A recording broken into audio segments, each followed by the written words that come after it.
Hi friends, இன்றைக்கி ஒரு சூப்பரான முட்டை குழம்பு பார்க்கலாம் வாங்க. ஒரு கடாயில் எண்ணெய் ஊற்றிட்டு கடவுள் பருப்பு, 2 பச்சை மிளகா, கருவேப்பிலை, சின்ன வெங்காயம் தான் கட் பண்ணியிருக்கேன். அதான் டேஸ்ட் நல்லாயிருக்கும்.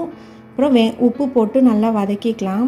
பாருங்கள், இந்த மாதிரி செவந்து வரணும். அதுக்கப்புறம் 2 தக்காளி நல்லா வதங்கினதுக்கப்புறம் இப்போ மசாலா அரைச்சிக்கலாம். 1/2 மூடி தேங்காய், 10 சின்ன வெங்காயம், 1/2 தக்காளி, சோம்பு, அவ்வளோதான். இதை போட்டு நல்லா மைய அரைச்சி எடுத்துக்கலாம்.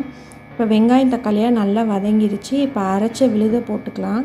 இதுக்கு நீங்கள் இஞ்சி பூண்டு பேஸ்ட்டு போடக்கூடாது, நல்லா இருக்காது. இப்போ குழம்பு மசால் பொடி ஒரு 2 ஸ்பூன் போடுறேன் நான்.